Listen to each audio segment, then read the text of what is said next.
Hello there everyone, I'm recording this with a slight cold, so I'm sorry if the audio sounds terrible. I just really wanted to get this video done. Anyway, enjoy the video, bye.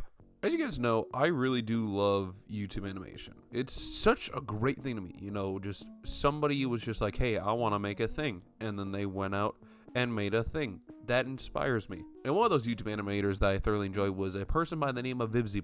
And they had made one of my favorite kind of series on YouTube known as Helluva. I know Hazbin Hotel was like kind of the flagship and what everyone, was constantly known for. But all we had was a pilot, a music video, and an unknown date from when it's going to release on a streaming service. And looking at how streaming services are treating animation, I'm not exactly too keen on that. Why you gotta cancel it? Why'd you do it? Anyway, so today I'm just gonna talk about Helluva, not in the way that I talked about Metal Family, which by the way, that video is gonna be up there. I'm just gonna go through the episodes and talk about them. We have 7 episodes from the first season, the pilot, and of course the first episode of the second season. There's supposed to be an 8th episode of a season, but I'll talk about that right after I finish talking about the 7th episode. So anyway, let's just get into it. If y'all are enjoying this stuff, make sure to like, comment, and subscribe.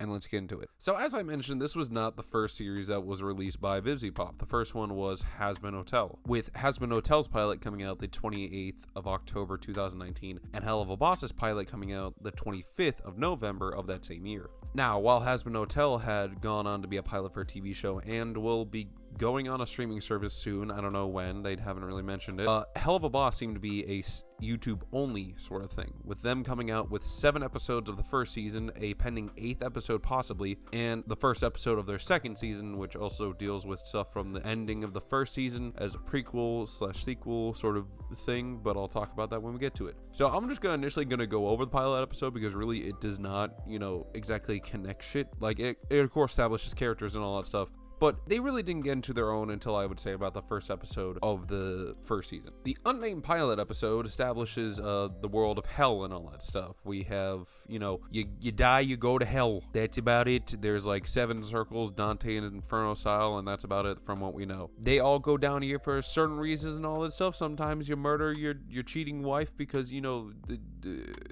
fuck the mailman or something like that. Sometimes you just come down here for doing like drugs, and that's it. This episode we get to be introduced to the main cast of characters, being the IMP Imp, which, kind of a cool little name, which stands for Immediate Murder Professionals, where they basically, if you're in hell, you hire them and they murder someone in the real world, which is, it's I haven't really seen that before, so I like that sort of thing. I'm just going to talk about the main character and voice cast right now, so let's just get into it. Our main cast of characters, Litzo, who's voiced by Brandon Rogers when normally speaking, who was, of course, the infamous comedy unit on YouTube. I don't know the best way to describe it. And also played by Michael Ryoko when it comes to singing and all that stuff, but you do hear a lot of singing. We have Moxie, who is sort of the underling / like second in command sort of thing, I guess you can say, who's voiced by Richard Horvitz. Horvitz? Yeah, that's how you say Horvitz. Who also plays like a character who immediately gets killed in this episode. So I'm not going to mention. His name is Eddie. He gets shot. That's it. If the voice of Moxie sounds familiar, that's because he plays fucking Invader Zim. They got my boy Invader Zim, who also plays Billy from Billy Mandy, Chaos from Skylanders, which that's good, and Raz from Psychonauts, which I haven't played Psychonauts, but I definitely know both Billy Mandy, Invader Zim, and Skylanders. So that was fucking cool to figure that out. We have Millie, who's the wife of Moxie, of course, and she's like a murderous badass, which is cool. And specifically in this pilot, she's played by Erica Lindenbeck, who also plays Luna, which we'll get into her in a minute. Apparently, I can't confirm this whether or not, apparently she was recasted to solely play Luna, just for not stressing herself out, I assume, which, makes sense. And in the main series, she's played by Vivian Nixon, who was apparently also in Grey's Anatomy, which I'm just now reading that, which cool, I guess. And then the final quote-unquote like main character of the IMP would be Luna, who is this hellhound character who apparently the whole fucking fandom loves. Jesus Christ, do not look up her name on Reddit. I'm saying that right now. It is fucking terrifying, trust me. Who is, of course, played by Erica Lindenbach, as I mentioned, and all that stuff, which she gives like a pretty fucking solid performance when it comes to stuff. She was also played Amira Blight in Owl House, which if you're a fan of Owl House, maybe you recognize her. I don't know. I haven't watched Owl House. I just know it was canceled for no fucking reason, even though apparently it's one of the best shows on Disney right now. You should have just kept it going, Disney. Why'd you do that? Also, since since he isn't part of IMP, I'm just gonna get this out of the way of saying who this is. We have the character Stallis, who is a horny owl prince. He has a wife who we get to see in the episode later in this really funny scene, and who is having a one-sided relationship with Blitz, where Stallis is madly in love and Blitz is just there, you know. Another fun fact, the voice actor Brock Baker, who is known for doing the Yo Mama character, Brody Fox and all that stuff, originally played him in the pilot, but was then replaced by Bryce Pinkman, which I don't know why that happened, but that was really cool to find out that, you know, Brody Fox and fucking Stallis are played by the same person. The plot of this episode is really basic. It's just discussing the elements of the world and all that stuff, the connection between the characters. There is a thing where they shoot a kid and they weren't supposed to do that, and you know, they do like a murder contract for this person. You're supposed to kill someone else. They shot a fucking child. They bring the child back into hell and then get him like all taken care of and all that shit. The kid roasts every single one of them. Luna's just like, oh shit, that kid was supposed to be shot. They then tear up the body, do a little outro and all that shit. It's a good solid pilot to explain all of that, all the stuff, but I will say the series goes up from at this point. So let's get into the first actual episode. The plot of the first episode, also being known as Murder Family, has a character by the name of Miss Mary Bell, who was originally alive, murdered a few people, and then died via blowing brains out with shotgun, as seen by here. Has them enlist to kill the final person who got away, known as Martha. Now, Martha is supposed to be dead, but she survived the horrific chainsaw and shotgun massacre, went on to be known as a hero, and just sleeps around and shit, I guess. It's very weird, especially when, like, you're in a Discord call with your friend live on Twitch, which follow the Twitch down below, and you just see that. Yeah, that's weird. The main side plot, or I guess you could say, or addition to the story, is Moxie has a weird tendency to not kill things. You know, he has kind of a moral code, I guess you can say. There was nothing wrong. So when he's supposed to go and shoot the lady, he misfires, and then the lady and the whole fucking family, including the kids, yeah, there's 2 kids, it gets weird, I'll explain that in a minute, grabs a bunch of guns and knives and tries to hunt down the demons. So because of this, they all get split up. Millie gets attacked by the guy named Ralphie. He's just like a big burly fucking Johnny Bravo hillbilly type of guy. Martha hunts down Blitzo, and most fucked up shit, Moxie gets kidnapped by Martha and Ralphie's kids, and it's some Texas Chainsaw Massacre type shit, which oh, it gets weird real fucking fast. So while all this is happening, Stallis decides to call up Moxie and tells him, hey, I need the book. By the way, there's a book that they need to, there's a book that allows them to travel between the human and demon realm and all that stuff. So Stallis is all like, hey, I need that book back, like at least once a month to do my job. So how about every like end of the month or full moon or whatever, you know, let's do the naughties. I get my book back for a day. And also, you know, the sex. Blitzo, being hunted by a fucking crazy psychopath with the shotgun, decides to say yes to this in the quick panic of the moment. And Stallis says some really funny shit over the phone, and it constantly gets bleeped out and censored and all that shit. It made me laugh. I'm not gonna lie, it was funny as hell. So after the end of that phone call, both Blitz and Millie get captured and are about to be set on fire. Witch trial shit, except that doesn't work because they're from hell, which makes obvious sense. So then they get threatened with a shotgun, except oh shit, they don't get shot. Who gets shot? It's the lady. The lady gets shot. They all escape. Blitz, being obviously perturbed, threatens that he will fuck both Moxie and Millie, which was stark to hear. They all go back to the demon realm besides Moxie for a minute. He goes back to the house, calls the police on them. He assumes that they're going to be arrested, except no, the house gets blown to shittereens and they all share cake, and that's the end of the episode. So, strong way to start the season. We start out episode 2, and one of my personal favorite episodes, by seeing a flashback involving a young Stella and Stolas. Stella being Stolas' daughter and all that stuff. We get this really awesome looking musical number that both sounds bitching and just looks amazing. It's just cool. And then we flash forward to present day, where we see Stella is just depressed teenager. 101 probably listens to like Blink 82 or some shit. And Octavia, being Octavia and Stallis fighting and fucking throwing shit, which, you know, good memories, you know, always. After all this fighting ends and all that stuff, Stallis gets a great idea to go to Lululand, which was apparently a cool place that he took Octavia when she was a child and all that stuff, which, you know, I don't know, a great thing to happen after you fight with your wife. Why not, bro? And of course, obviously, because he's madly in love with Blitzo, calls him up and says, hey, I need bodyguarding and all that stuff. So yeah, he basically pays them, and Blitzo, Moxie, and Millie go to Lululand. Luna doesn't go, and I can't tell why, because she's only credited with a voice role in this one, and you don't actually ever see her. They all arrive at Lululand and just go about doing their shit. And assassins are actually all over the place trying to kill Stallis and all that. They do all the wacky hijinks. Millie and Moxie do some cute stuff and like carnival rides and all that shit. You know, oh, it's nice, just couple stuff. You know, of course, listen to your home, Mox. After all this, Blitzo, Stallis, and Octavia, they enter in this gigantic circus tent and get presented by a robotic clown named Robo Fizz, played by the legendary person himself, motherfucking Alex Brightman. Now, you may know him from his small roles every now and then. You know, he was recently in like, I think it was a Netflix show called like Den and Paranormal, some shit. But I will always know him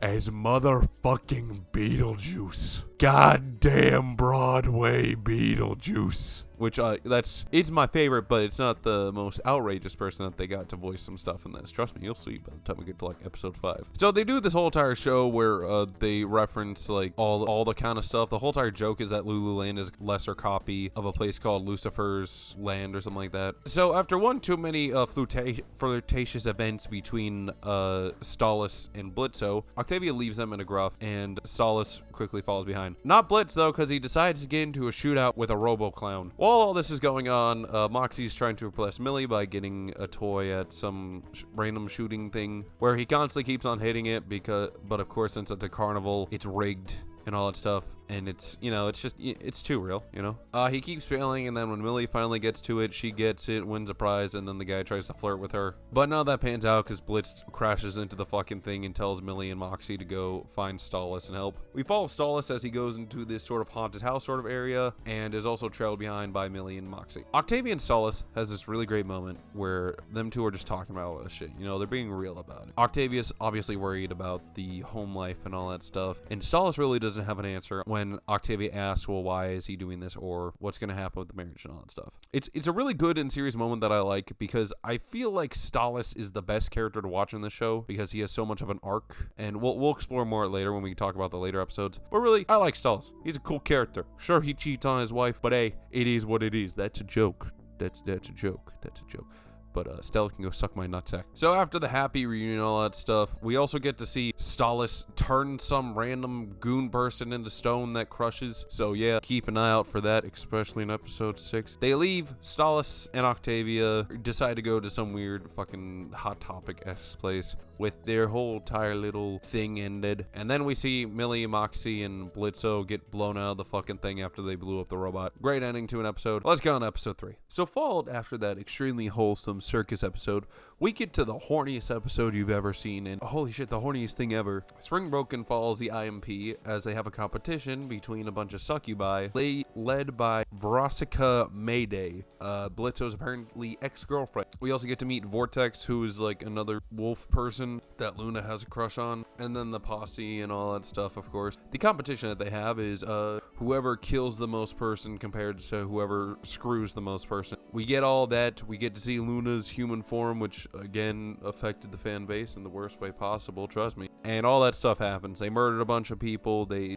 give the sexification to a bunch of people. And then Moxie just gets drunk as shit, and then someone calls him possum. Oh yeah, by the way, Mayday has this fucking flask full of magical demon liquor, I assume. She chucks it in the fucking ocean, and that crate turns a catfish into a kaiju level shit that Millie has to bust a food. And the episode ends with both of them coming into an agreement about, like, literally this is all over car space. They come to an agreement. I can't remember exactly if she gives up the car space or not, but, you know, it's all just kind of just introduces us to the main competitors and all that stuff, and introduces us to Veronica Mayday, who the voice actress is Christina V, that's her stage name and all that stuff, who is known for playing like Marionette, aka Ladybug, and Miraculous Ladybug, and a bunch of other characters. She's known as playing J10 from Steven Universe, apparently. I've never really watched much Steven Universe. And I think Robin in Ruby, which, cool, I guess, if you're a big fan of those. Also, apparently she plays as Ash's Riolu in Pokemon Journeys, which, you know, that's another cool thing. We also get to see just more just overall character development in this episode, which, you know, I like that. After Spring Broken, we get to the next episode, Cherub, which is episode 4. I'm not gonna lie, this one's the funniest one in my opinion. It's just a very funny one. Basically, the IMP faces off once again between a bunch of cherubs who are kind of running their own IMP sort of business, where they try to, you know, if you're in heaven, they can, you know, you can choose someone and they'll like try to get them into heaven too, or stop them from dying and all that stuff. Which is like, I'm not gonna lie, it's a pretty cool and solid premise. The cherubs are trying to stop this one guy from blowing his own brains out, while IMP is sent by someone by the name of Loopty Goopty, who is, fun fact, played by the same voice actor as Blitz, aka being Brandon Rogers, while Lipton is played by Michael J. Rucco. Apparently is an animator and who was a storyboarder for BoJack Horseman, which that's pretty fucking cool. I'm not gonna lie, that's pretty sick. So yeah, the entirety of this episode bases off the plot that one side's trying to get them to die and the other one's trying to get them to stay alive and all that stuff. There's multiple things, like they show them like a Santa at a mall, which is weird because I think the previous episode was spring break, so that's a weird continuity shit. I don't really care, it's funny. And then the IMP takes away the Santa Claus and he's just a huge pervert, which, you know, makes sense. There's also another scene where they see like the beauty of nature. And then the IMP are dressed up like furries, which once again affected the community in the worst way fucking possible. Trust me, don't look it up. Don't look it up. And this all kind of comes to a head where they go to an opera where he notices the beauty of music and all that stuff. And yet Blitzo kills the lead performer. They have this epic battle between the cherubs, which I'm just going to go through all the cherubs right now. Cletus, the weird baby-looking one, is played by a person by the name of Don Daryl Rivera. I hope I'm saying that one right. Who also voices the character Wally Wackford, which is really just a side character introduced at the beginning and the end of the episode. Not really much to him. Who also plays Iago in Disney's Aladdin on Broadway, which is cool. We have Colin, who I believe is the weird, like, deer goat-looking one. Jaden LaBrua, who also played Big Wobbly in the episode Lululand. He was one of the animatronics and all that stuff. And then finally we have Keeney, who is like this, I think this is actually a deer, or I don't know exactly what it's supposed to be, who is played by Vivzie Pop, who is of course the animator and creator and co-writer of all this stuff. Who also plays a character named Deary, who is the boss and all that stuff. I'll explain that in a minute. So after all this goes down, the cherubs are the ones who accidentally kill the guy who they're supposed to be saving, which which helps out IMP, but gets them banned from heaven, which that's just great. I don't know why. That's just fucking funny. The episode ends with Lyle and Loopty coming to terms and all that stuff, and they decide to work for Wally Wackford, which just finishes up that plot line. And that's the end of the episode. On to episode 5. Let's go. Episode 5, also known as the Harvest Moon Festival, starts off after a night of bountiful labor involving Stalis and Blitzo and all that shit, where Stalis decides to invite Blitzo to the Harvest Moon Festival and all that stuff. It basically is just like blood moon, I think it is, like that blesses the harvest and all that stuff. It's like, you know, your basic type of shit, you know what I mean? All that normal stuff you're gonna see. They decide to take the whole entire IMP there, so that way they can also work as kind of bodyguards, I guess you can say, because Stalis has to do this huge presentation. And we also get to meet Millie's family. Joe, Millie's father, played by Edward Busco, who also will be a guy named Jesse at Ozzy's, and one of the unnamed blonde guys from Spring Broken. It's cool, you know? Also, apparently he's a Chicago Bulls fan for some reason, which it mentions on the wiki. We have Lynn, the mother, played by a person by the name, I hope I'm getting this right, Sue Juan Chase, who they were also in apparently stuff called like Blood and Makeup, A Day at the Beach, or In Blame the Hero, which I don't really know that stuff. But if you're a fan of that, then tell me down below. Why not? Then we finally have Sally Mae, who is apparently Millie's like younger sister, played by Morgan Ignis. I hope I'm pronouncing it right. I'm sorry about that. Who had also played the catfish monster from Spring Broken, which I guess that's cool. They were also in Stand Against Evil, which I've heard about that show and I really do want to watch it. And also a show called Earth to Net. The main character of this story is actually Moxie, who's trying to impress Millie's whole family and all that stuff. We also get introduced to motherfucking Stryker. You may be asking, who's Stryker? Well, he's just like this very tall, like cowboy, majestic man with the deepest voice. You want to know why I think his voice is deep as shit? Because he's played by motherfucking Norman Reedus. Norman fucking Reedus, aka Daryl Dixon from the fucking Walking Dead. He was also in the Boondocks, and of course he played Sam Bridges in Death Stranding, which I still not played Death Stranding. I don't know if I should or not. I don't know. Tell me down below if I should. We also get to meet his horse, Bomb Proof, which I wasn't going to mention it, except its name is Bomb Proof, and that's just a really cool name for a horse. I don't know. You barely get to see it. There's not a voice actor for it. I just thought it was a funny name. So Blitz immediately takes a liking to Stryker, because of course it's fucking Norman Reedus. Why wouldn't you? And Stryker, Blitz, and Moxie all go into this huge competition to prove how manly and muscly and strong they are and all that shit. Of course, Stryker wins all that stuff. Of course, Moxie is disheartened about all that, He goes back to the house and goes up into a room where he finds a gun, a rifle that is apparently, I can't remember the exact type of metal it's made of. I think they mentioned it, but apparently it's like one of the only things that can kill high-level demons and all that stuff. I may be wrong about that. It's been a while since I actually like watched the entirety of it, and I didn't find out exactly what it's called. So yeah, he finds this gun and gets cornered by a striker who is going to kill Stallis because he was hired to by someone who will, I'll bring it. I'll save that for the end until you want to. Him and Millie get into a fight with Striker throwing both Millie and Moxie into the basement, and Millie getting her fucking leg caught in a bear trap, which, oh dear God, I just get flashbacks to the first Walking Dead game. Oh, it even makes sense. Norman Reedus, even though he's not, I don't think he's in that game. Holy shit. Daryl isn't in that game. Fuck. Okay, anyway. Moxie breaks out and goes to halt all that stuff. So we see Striker about to kill Stallis until motherfucking Blitzo stops him. Them two have a conversation where Blitz is almost tainted to the other side because, you know. Except, who do we see behind him? It's motherfucking Moxie with a gun.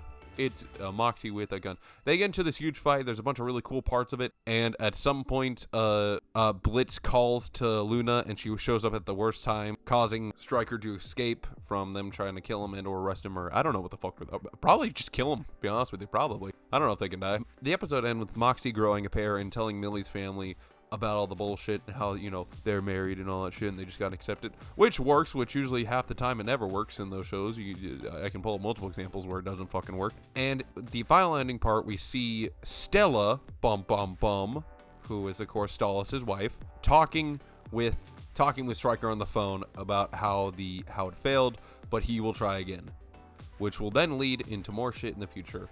Do I know yet? No, I don't. He doesn't return for the next few episodes, so hopefully he's going to be more in season 2. Anyway, let's get on to episode 6. We opened episode 6 with two agents, Agent 1 and Agent 2, respectively, from the Agent of Dorks, I'm assuming that's how you pronounce it, abducting Moxie and Blitzo as they're trying to complete a mission. Luna and Millie try to save them and all that stuff, but they can't, and the portal closes. So the two of them go on a ragtag mission, get them out of this compound, which I'm assuming this is just like the FBI or the CIA or just something like that. While they're trying to hunt down the people who kidnapped them, they are force-fed truth gas, where both of them have weird psychedelic nightmares / dreams about themselves. Like Moxie's is just kind of like him confronting Blitzo about their relationship with them being friends and also coworkers and all that shit and all that personal stuff. While I would say Blitzo's is the more interesting, with them getting hallucinations of Verosica Mayday, Striker, and Fizzaroli, with him trying to come to terms that he can't really settle down and have a relationship or something like that because he's too scared. That's at least what I assumed from it.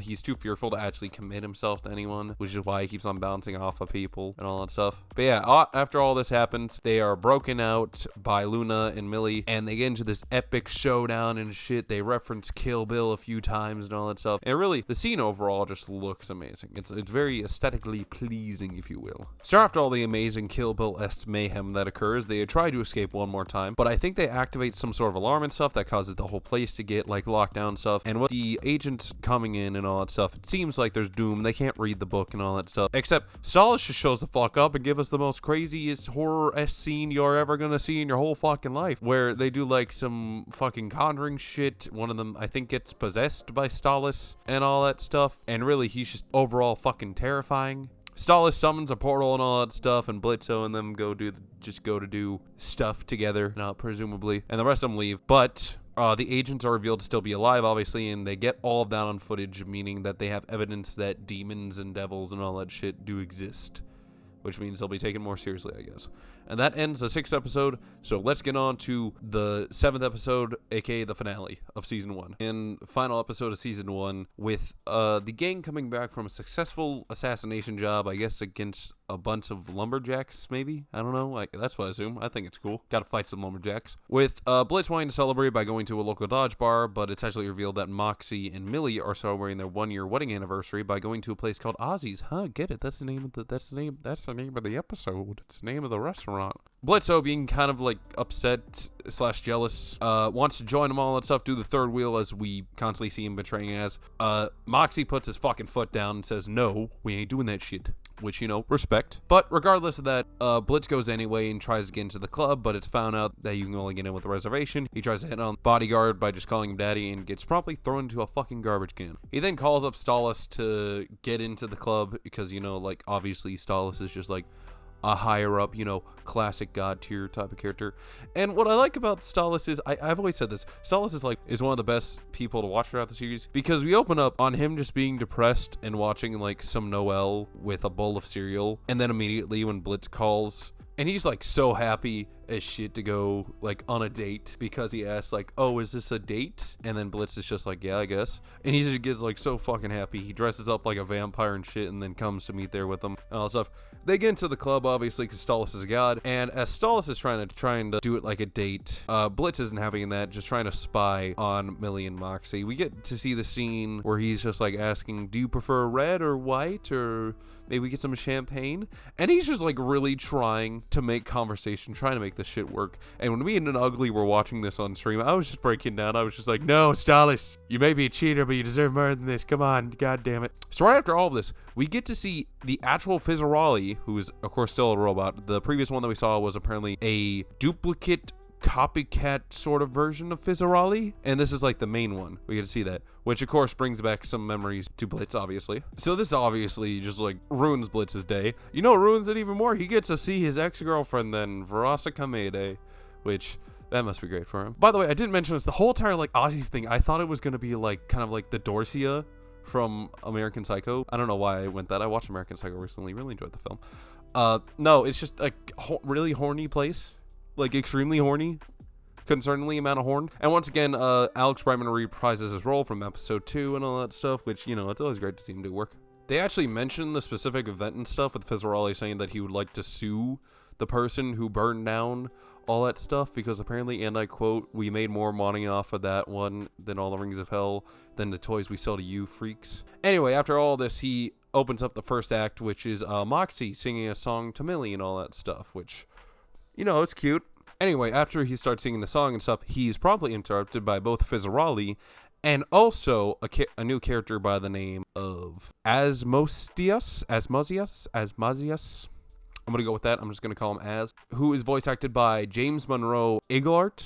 I hope I don't fuck that up. I'm sorry. Who is also known Tony Award winning singer, actor, and who had voiced the genie in Disney's The Lion musical on Broadway, obviously, and also Thomas Jefferson in the fucking Hamilton, which I was very cool to learn about that. By the way, I forgot to mention this earlier. He also played Vortex. The reason why I didn't mention it was because I wanted to save that for later. He gets to sing in this one, which I'm so glad that they got him to do this, because the song that he sings is just, oh my god, it's awesome, and I love it so much. The vocals just like go really vulgar and all that stuff with the sexual innuendos and all that stuff. They basically just ridicule the shit out of Moxie and all that stuff. But dear god, James has amazing voice, which makes perfect sense because of course he's a Tony Award-winning actor and singer, and it's just amazing. His voice is like butter. It's just amazing. But at some point, Blitz decides to butt in and all that stuff, and starts off with saying, hey, I've seen those two pork, and weirdly enough tries to defends him by saying they make missionary look interesting, which it's just so funny. I don't know why.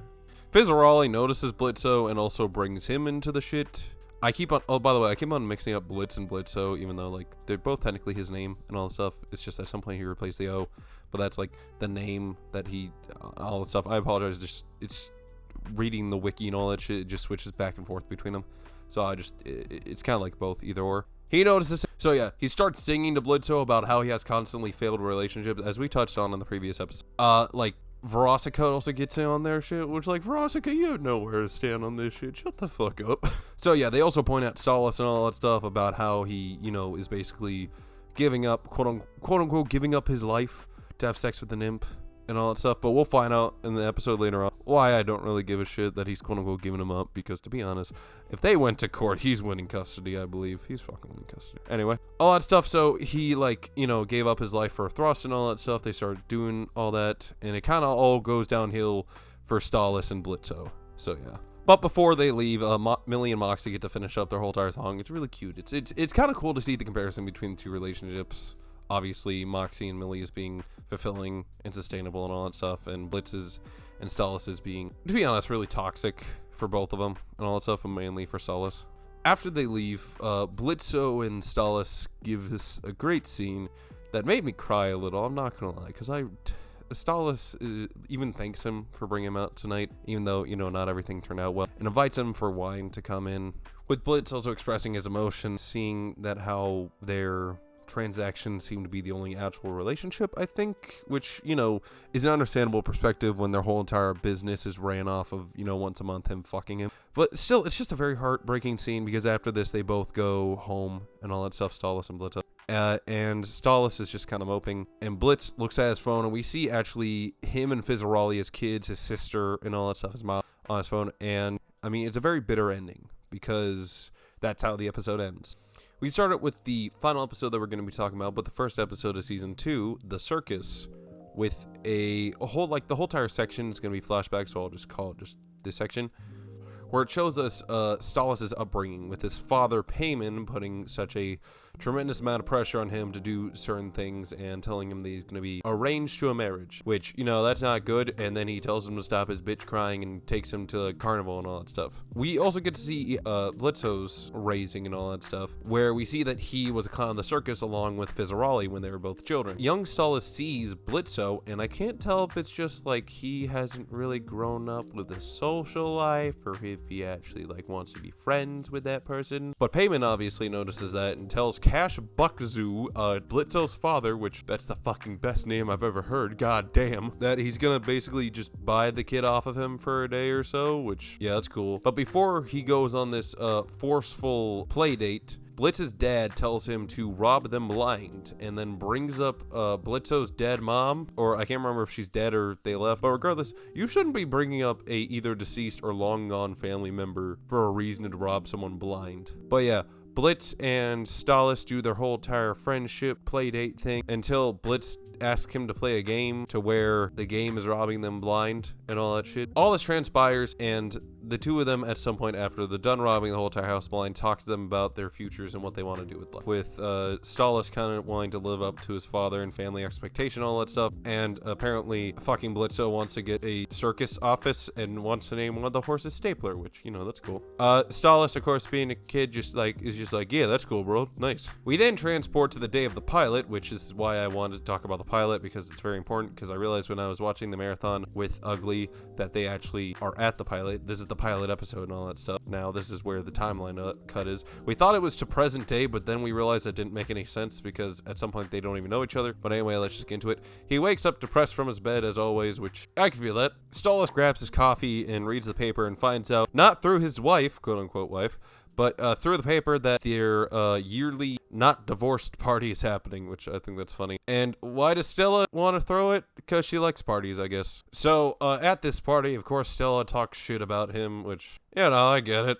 They fucking hate their guts, which is why I hate every scene involving them, except for some of the funny scenes. They're funny together, just because they hate each other so much. He gets pissed off and drinks a whole shit ton of absinthe, because he needed some stronger shit to fucking do it. Stalis is then confronted by two of their guard dogs, wolves, because they found Blitz trying to enter and steal the book. By the way, he's just trying to steal the book, but Stalis misinterprets this, because Stalis knows that Blitz is Blitz, but Blitz doesn't realize it's Stalis, I guess. I think that's the best way you can portray it, or at least Stalis notices it and thinks it's an attempt for, Blitz to try to have fun times with Stalis, which that creates a whole lot of hijinks. So Stalis asks Blitz what his job is. He mentions the assassination, all that stuff, and then, noticing the book, Blitz tries to get into some hijinks to try to steal the book covertly by seducing Stalis, and a bunch of events that are very suggestive, and by suggestive I mean very obvious. So it's funny, I'm not gonna lie. They both end up on the bed, because obviously they're gonna end up on the bed, and Stalis is very confused by all this. Blitz, trying to make him not notice that the book is missing, just chomps him,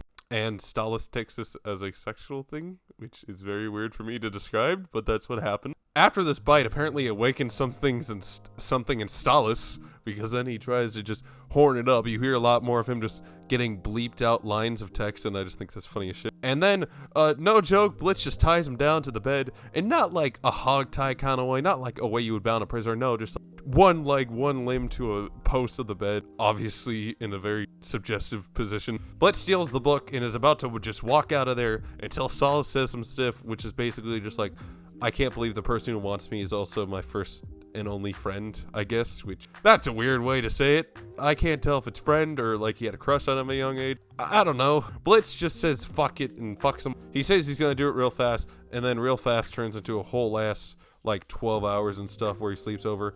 And then we get to see a scene from the pilot where after Stallis and them do the dirty, Blitz jumps out a window, lands on a table, and says, "Hey, sorry, I fucked your husband." Which we get to see what happens after that scene because, and I quote, this is from Stallis. He says, Stella asks, "What the fuck is that?" And then Stallis says the best thing, which is just, "That is the sound of a fucking divorce." And that's just awesome. I love that. That's a great line. I'm not gonna lie. That's just sick. I'm having fun with this episode. It's one of my favorites right now. I'm not gonna lie. It's just funny. So right after all this, we actually flash forward to the ending of episode 7 after we see some stuff. Apparently he gets drunk off the absinthe again, Stallis. He sings about this whole song about longing after Blitz and all that stuff and their relationship and all that. He sings and all that. It's a really beautiful number. I'm not gonna lie. All of Stallis' singing is really fucking good. He goes to the balcony where, of course, the jumping and the "that's a fucking divorce" happened. And then Stella comes out and talks to him and all that stuff, asking, "What the fuck you doing, you annoying son of a bitch?" And then Stallis just lets her have, you know. She asks, "Why are you still hanging around? We've been divorced. You have her on the weekends, all that stuff," which I knew he would get custody. I fucking knew it. He has main custody, and Stella has Octavia on the weekends, which fucking call. He basically tells her, "Hey, the only reason we were ever forced together is to conceive a child just in case for the heir of the throne and all that." And he loses it and just tells her the only reason that he's been trying to keep like a cohesive relationship and all that stuff and trying, you know, be a good husband / father and all is so that way Octavia can have a normal life, which I get it. Good job. And he basically just tells her to get the fuck out. Stella doesn't like this at all. And it's just like, what's the rest of the family going to think? And Stallis basically goes, "Bitch, I don't give a shit. All they wanted was the kid. And that's it." Stella says, "You're going to pay for this," and leaves. And that is the ending to episode 1 of season 2. So let's talk about it. So since I've wasted a lot of you guys' time discussing the entirety of this show and all the plots of all that stuff and all my favorite moments and all the sexual bits, what's my opinion? This show's just amazing in general. Dear God, it lands comedy very well. It's a very darkly comedic show. It's not afraid to hold back on some stuff, whether in its joke, its brutality, or more or less the stuff that it talks about, because it does go into some obvious relationship stuff and being in a toxic marriage relationship, all that stuff, etc. And I like that. It's really good. I'm not gonna lie. I did buy merch for this. I always like to buy merch for the stuff that I talk about. Obviously, the only one I haven't been able to buy yet is Metal Family, weirdly enough. I've tried to track down some merch, but for some reason it's not been working. But I do own a puzzle that I've been trying to do on stream multiple times, so if you want to follow me on stream down below. Last promo, I swear. But yeah, this show overall is amazing. The voice acting is amazing. I'm glad that they were able to get a lot of like noticeable and talented voices, but regardless, the main cast is amazing. Getting Brandon Rogers, the voice of main character, is awesome. Invader Zim, I'm pretty sure when I saw that, literally I was sitting there at lunch, I saw that, I listened to it, and I was just like, holy shit, that's Invader Zim. Holy fuck. Holy fucking fuck. And I thought that was awesome when I heard that. The only thing I don't like about it is the fan base, and that's it. And it's not even the whole fan base, it's just like that one fan base that's really weird and exists like on Reddit and Tumblr. But besides that, the rest of the fan base is pretty cool. I mentioned this in my Comic-Con video. I met a cosplayer who's cosplaying Blitzo, and they were just like a really cool person. They had like a solid cosplay and stuff. They had the book, they had references, and it was just cool. So I would have to say there's nothing really bad about this show, you know? It's pretty overall amazing. I can't wait to see what they do with episode 8, because I think that's going to be a shorter episode than the rest, or if that focuses mostly on Blitz. If not, what I want to see is obviously Stryker coming back, and just something involving, I'm assuming Stella's going to pull something with Octavia and all that stuff. Maybe Octavia becomes more of a staple character throughout the show. That'd be a good thing to see. But I'm glad that they're doing less filler and more, because you can obviously tell when a show starts off, they need to put in a lot of filler because you can't automatically just throw a plot at them, because half the time that doesn't work. And I'm glad that they had that filler because it sets up the characters very well. It sets up, you know, a lot of stuff. But I can't wait to see what they do next. And I can't wait to see, tell me down below, what do you guys think about the show? I'm going to be linking the entirety, both the channel, and I believe they have a playlist, so I'm going to link the playlist down below. So yeah, tell me what you guys think. Tell me what shows you guys want me to cover next and all that stuff, all the usual stuff. Thank y'all for watching. This is definitely a longer video. I want to experiment with doing longer type videos, but the reason I don't do them a lot is because it takes a lot of editing. It's just easy with my schedule to just film something, edit it, and just chuck it out there. I do have a bunch of plans coming up. I have a Dead Meat, a Binging with Babish video coming out and all that stuff. But yeah, tell me what you guys liked about this down below. Should I do shorter content? Should I do longer content? I don't know. Go check out all the links down below, obviously, to both the merch store and Vivzie Pop. All of it's amazing. I really like it. Anyway, y'all have a good day, good night, good midday, good midnight. I'll see you on the next one, and make sure not to die.